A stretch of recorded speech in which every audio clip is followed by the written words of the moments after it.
नमस्कार। Something in between के 100 episode में आप सभी का बहुत स्वागत है।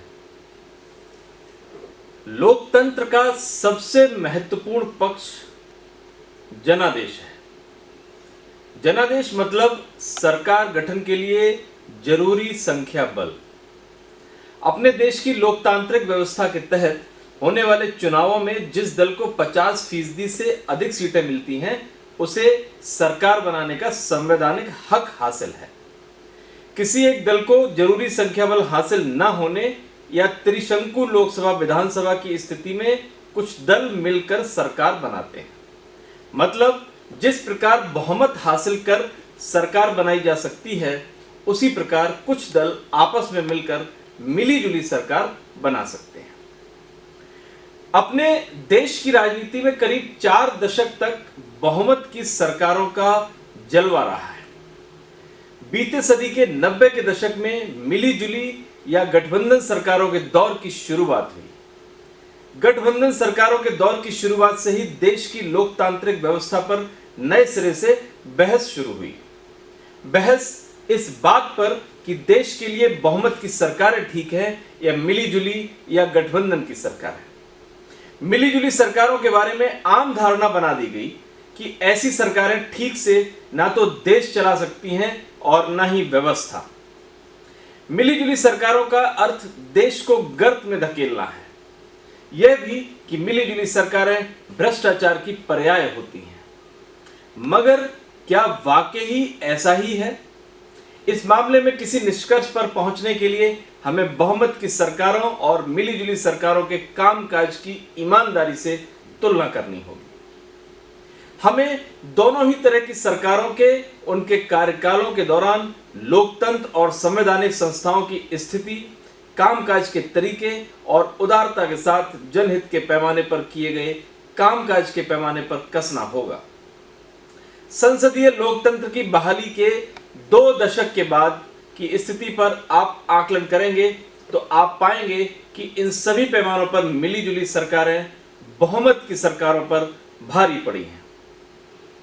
खास तौर पर लोकहित, सामाजिक न्याय और संवैधानिक संस्थाओं की स्वतंत्रता के पैमाने पर तो बहुमत की सरकारें मिलीजुली सरकारों के समक्ष कहीं टिकती ही नहीं।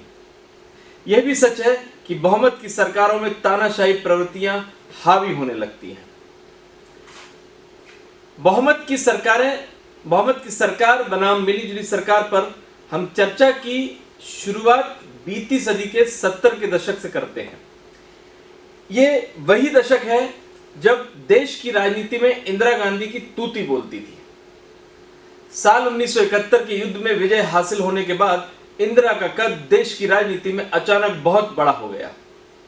इसके बाद हुए चुनाव में बहुमत हासिल होने के बाद देश में राजनीति में शर्मनाक तरीके से धन बल और बाहुबल को हावी होते देखा। साल 1975 में तो स्थिति यहां तक आ गई कि बहुमत वाली इंदिरा गांधी सरकार ने देश पर आपातकाल थोप दिया।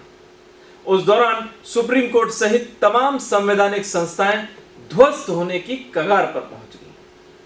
अपने चहेते तो सुप्रीम कोर्ट का मुख्य न्यायाधीश बनाने के लिए इंदिरा गांधी ने सभी कायदे कानून को ताक पर रख दिया। इंदिरा के निधन के बाद राजीव गांधी की अगुवाई में देश के इतिहास में सबसे प्रचंड बहुमत हासिल करने वाली सरकार बनी। प्रचंड बहुमत के साथ ही इस सरकार पर तानाशाही प्रवृत्ति हावी होने लगी। बोफोर्स तोप सौदे में भ्रष्टाचार मामले में हमला झेल रही सरकार ने मीडिया पर नियंत्रण की कोशिश की। मीडिया को धमकाने के लिए मानहानि बिल लाया गया जिसमें झूठे आरोप लगाने पर जेल की सजा का प्रावधान था। हालांकि तब सीमित विपक्ष और मीडिया के एकजुट विरोध से डरी सरकार ने इस बिल को ठंडे बस्ते में डाल दिया। मगर इसी सरकार ने शाहबानो मामले में सुप्रीम कोर्ट के फैसले को तानाशाही दिखाते हुए पलट दिया। अपने फैसले में सुप्रीम कोर्ट ने तलाक पीड़ित शाहबानों को मुआवजा देने का आदेश दिया था। इसी कड़ी में तीसरा उदाहरण केंद्र की वर्तमान मोदी सरकार की कार्यशैली है। मोदी सरकार के महज 6 साल के शासनकाल में देश बहुमत की सरकार की तानाशाही के नए नए रूप देख रहा है। लोकतंत्र का चौथा स्तंभ कहा जाने वाला मीडिया सरकार के इशारे पर कुछ भी करने को तैयार है। सुप्रीम कोर्ट से लेकर सीएजी तक और चुनाव आयोग से लेकर सूचना आयोग तक सभी संस्थाओं की विश्वसनीयता संदेह के घेरे में आ गई है। इसी 6 साल के कार्यकाल में पहली बार सुप्रीम कोर्ट के 5 जजों ने देश के मुख्य न्यायाधीश पर सार्वजनिक तौर पर गंभीर आरोप लगाए। इसी दौरान सुप्रीम कोर्ट के कई फैसलों की विश्वसनीयता पर सवाल उठे। चुनाव आयोग अपनी कार्यशैली के कारण लगातार अपनी विश्वसनीयता गंवा रहा है। सूचना का अधिकार जैसा क्रांतिकारी कानून नख दंत विहीन बना दिया गया है। बीते 6 साल में सरकार ने अध्यादेश जारी करने का नया कीर्तिमान बनाया है। हद इस बात की है कि आज सोमवार से शुरू हो रहे संसद के मॉनसून सत्र में प्रश्नकाल को शामिल ही नहीं किया गया है। अब बहुमत की सरकारों के परिप्रेक्ष्य में मिलीजुली सरकारों को भी इन्हीं पैमाने पर कसते हैं। 90 के दशक से देश में शुरू हुई मिलीजुली सरकारों के चलन की शुरुआत बीपी सिंह सरकार की राष्ट्रीय मोर्चा सरकार से हुई। इस सरकार के दौरान पिछड़ी जातियों को सरकारी नौकरियों में 27% आरक्षण देने संबंधी मंडल आयोग की सिफारिश लागू की गई। इसे सामाजिक न्याय के क्षेत्र में बहुत बड़ी उपलब्धि के रूप में आंका गया। इसके बाद गुजराल और देवगौड़ा सरकार के कार्यकाल में काम के बदले अनाज कार्यक्रम लागू किया गया। इसके बाद गठबंधन की राजनीति का सफल प्रयोग अटल बिहारी वाजपेयी ने किया। उनके नेतृत्व में 24 दलों की सरकार बनी। इसी सरकार के दौरान स्वर्ण चतुर्भुज योजना के साथ देश भर में सड़कों का जाल बिछाने का सिलसिला शुरू हुआ। मध्य वर्ग को आवास उपलब्ध कराने के लिए मामूली ब्याज दर पर आवास ऋण उपलब्ध कराए गए। गठबंधन की राजनीति के दौर में ही देश परमाणु शक्ति संपन्न भी बना। इसके बाद मनमोहन सिंह की अगुवाई में बनी यूपीए सरकार ने लोकहित में कई मील के पत्थर स्थापित किए।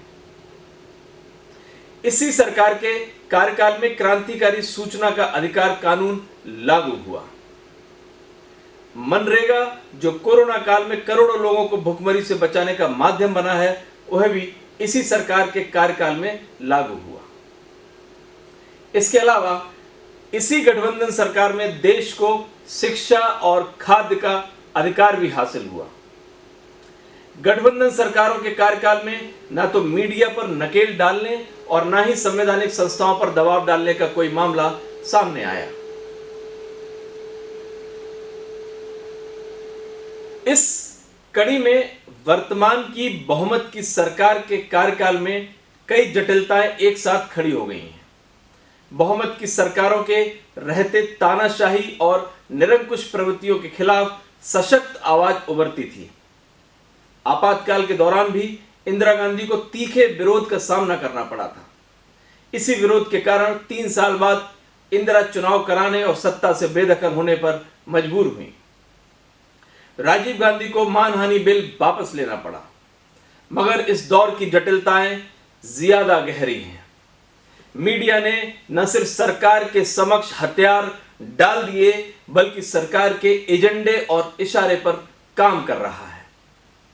संवैधानिक संस्थाओं की विश्वास की बुनियाद बुरी तरह हिल गई है। मीडिया सरकार से सवाल पूछने के बदले कमजोर विपक्ष को और कमजोर करने में जुटा है। कभी प्रतिरोध की आवाज बनने वाला आम आदमी मूल सवालों से भटक कर अजीब से उन्माद भरे जीवन में मगन है, अपने में मगन है। ऐसा लगता है जैसे देश कालिदास बनकर लोकतंत्र की उसी डाल को काट रहा है जिसकी बुनियाद पर यह देश खड़ा है। सवाल है कि क्या देश का लोकतंत्र गरीबी, अशिक्षा, बेरोजगारी, चिकित्सा जैसे मूल सवालों की ओर लौटेगा, या फिर देश की सियासत में लंबे समय तक उन्माद की फसल ही काटी जाती रहेगी? अखरने वाला सवाल यह है कि कोरोना काल में करोड़ों लोगों के अमानवीय पलायन, करोड़ों लोगों के रोजगार छिनने, संवैधानिक संस्थाओं के छिन्न भिन्न होने के कगार पर पहुंचने के बाद भी देश चुप क्यों है? जाहिर तौर पर यह चुप्पी व्यवस्था को जिम्मेदार बनाने के बदले निरंकुश ही बनाएगी। नमस्कार।